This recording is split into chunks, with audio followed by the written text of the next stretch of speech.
कि पृथ्वी पे सबसे बड़ा आनंद क्या है कि आप अपनी संपत्ति और संतति दोनों गवा देंगे। तो ऐसे हजारों परिवार में यह प्रश्न तो है।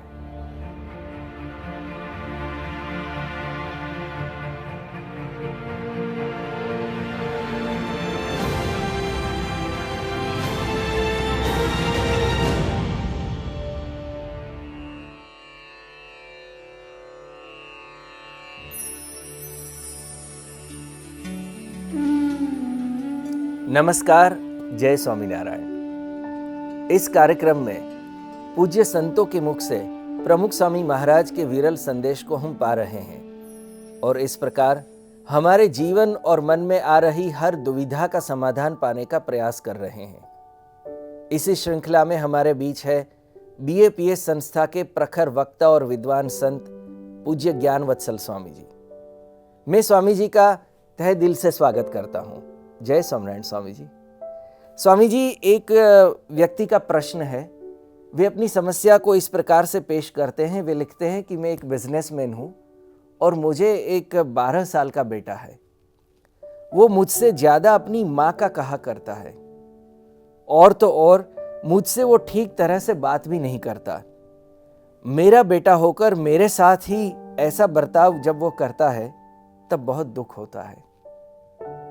मैं ऐसा क्या कर सकता हूं कि जिससे वह मेरी बात भी सुने और हमारा संबंध दृढ़ हो जाए। कहीं परिवारों की यह समस्या है कि दो पीढ़ी के बीच कुछ ठीक ढंग से संबंध नहीं है या कोई इस प्रकार का संबंध जिसको हम स्नेह संबंध बोलते हैं उसमें कोई कमी है। तो ऐसे हजारों परिवार में यह प्रश्न तो है जिसको हम जनरेशन गैप बोलते हैं। तो इसमें इस समस्या के सुझाव में प्रथम अगत्य की बात यह है कि माता पिता के रूप में आप अपने बच्चे को समय अच्छी तरह से दो। उनके साथ बैठो, उनके साथ खेलो, उनके साथ आप भोजन साथ में लो। ऐसे ही फ्री टाइम में आप बैठो, कोई भी गपशप हो आप साथ में करो। तो ये जब आप समय उनको देते हो तब वे बच्चे नजदीक आते हैं, खुल के कुछ बात करते हैं। उनके मन में कुछ ऐसी बातें होती हैं, कुछ ऐसी समस्याएं होती हैं जो आपको उनको कहनी है।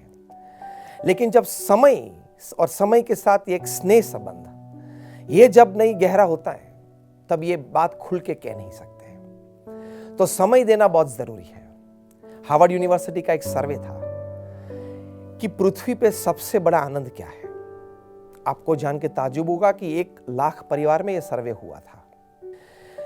आपको आश्चर्य लगेगा कि 66% से भी ज्यादा लोगों ने यह कहा कि जो परिवारजन के प्रति आपको प्रेम और आदर है उनके साथ समय बिताना, बैठना, उठना, खाना, पीना, बातें करना, हंसना, ऐसे ही गपशप करना, वो जीवन का इस पृथ्वी पे सबसे बड़ा आनंद है। तो उस आनंद के प्रति दृष्टि रखते हुए आप जब अपने परिवार को समय देंगे, अपने बच्चों को समय देंगे, तो ये आनंद आपको मिलेगा। और ये प्रश्न का समाधान कुछ अंश इसमें रहा हुआ है।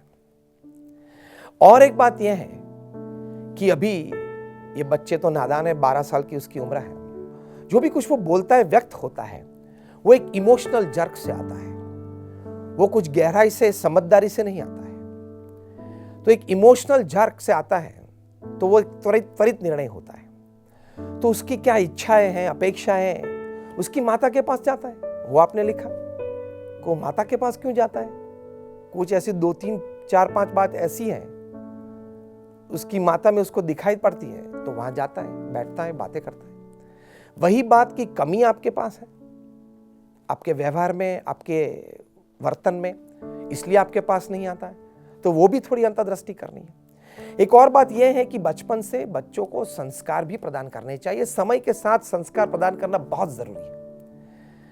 प्रमुख स्वामी महाराज कई बार ये बात करते थे कि अगर आप अपने बच्चों को, संतानों को संस्कारित नहीं करेंगे तो शायद कोई घड़ी आपके जीवन में आ सकती है कि आप अपनी संपत्ति और संतति दोनों गवा देंगे। देखो इस भाई को ये हुआ।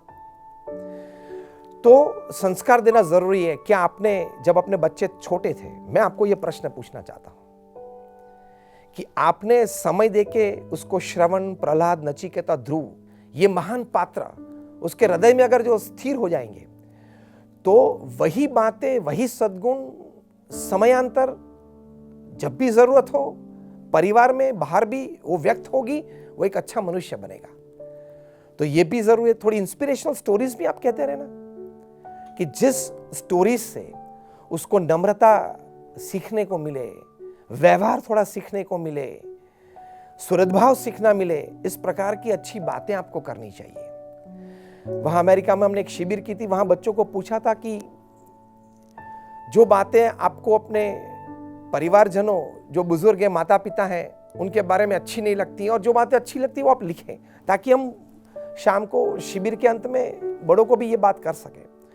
आपको जान के ताज्जुब होगा कि एक 12 साल का लड़का था, उसने ये लिखा था कि मेरे घर में जिस प्रकार से मेरे माता पिता का वर्ताव मेरे दादा और दादी के प्रति है, वो मुझे अच्छा नहीं लग रहा है। देखो ये बच्चा 12 साल का ही है, वो शायद बोल नहीं पा रहा है, लेकिन उसके मन में तो ये बात आ जाती है। तो आपका वर्तणुक भी घर में ठीक होना चाहिए, बड़ों के प्रति वही वर्तणुक वो सीखेगा। एक 8-10 साल का लड़का था, उसने ये लिखा था कि मेरे घर में जब मैं मौजूद होता हूं तब मेरे माता पिता एक दूसरे के प्रति बड़े बड़े आवाज से कभी गाली भी बोल लेते हैं, इस प्रकार से झगड़ते हैं, तो मुझे ये पसंद नहीं है। तो आपका वर्तन भी वो बालक देखता है, तो ये वर्तन भी थोड़ा ठीक रखना वो बहुत जरूरी है। और एक अंतिम बात, प्रमुख स्वामी महाराज कई बार कहते थे कि घर सभा अगर नित्य हर परिवार करे तो परिवार में स्थिरता, शांति, कई प्रश्नों के सुझाव आते हैं। बीएपीएस संस्था में हजारों परिवार घर सभा करते हैं। ये घर सभा क्या है? हफ्ते में 2 बार आप सब परिवारजन जितने भी घर में साथ रहते हो, छोटे बड़े सब, आधे घंटे के लिए आप साथ में बैठो एक आध्यात्मिक सेशन के लिए। प्रथम 5 मिनट आप भगवान का नाम स्मरण करो, फिर 10 मिनट कोई रामायण हो, महाभारत हो, ऐसे सदग्रंथ का पठन हो, भगवान स्वामीनारायण का जीवन चरित्र हो, प्रमुख स्वामी महाराज जैसे महान संत का जीवन चरित्र हो, जिसमें जीवन जीने का तरीका बहुत साफ तरीके से अच्छी तरह से हम सीख सकते हैं। फिर 5 मिनट कोई आप ले आप करो कि कौन क्या सीखा, किसको क्या बात याद रही। फिर 5 मिनट डेज हैपनिंग्स आप शेयर करो, कोई दिन में कोई ऐसी कोई बात बनी आप शेयर करना चाहते हो, उसको प्रमुख स्वामी महाराज घर सभा कहते थे। इस घर सभा से हजारों परिवार में बाप और बेटे के बीच जो अंतर था वो कम हुआ, या सास और बहू के बीच कुछ मतभेद था, मनभेद था, वो मिट गया। ऐसे हजारों प्रसंग बने हैं। तो ये भी एक आप प्रयोग करो। तो ऐसे कोई विचार, कोई वर्तणुक, कोई सीख बच्चों को, और ये घर सभा का प्रयोग आप करो तो ये प्रश्न का सुझाव इसमें जरूर है। आप प्रयत्न करना, आपको भी ये सुझाव जरूर मिलेगा और परिवार में एक स्थिरता और शांति जरूर बनेगी, क्योंकि ये अनुभव की बात है। स्वामी जी, आपने तो हमारी आंखें खोल दी। हम सब माँ बाप ऐसे हैं जो बच्चों को सब कुछ देते हैं, लेकिन समय और संस्कार नहीं देते, और यही कमी को दूर करने का हम आज से प्रण भी लेते हैं। हम हमारे घर में ऐसा वातावरण बनाएंगे, हमारी वाणी और आचरण ऐसा रखेंगे कि हमारे बच्चों को भी हमसे जुड़ने का मौका मिले, प्रेरणा मिले और घर में शांति और एकता बनी रहे। इसी प्रकार अगले कार्यक्रमों में भी हम बीएपीएस संस्था के वरिष्ठ और विद्वान संतों से प्रेरणा वचन पाते रहेंगे। तब तक आप सबको जय स्वामीनारायण, नमस्कार।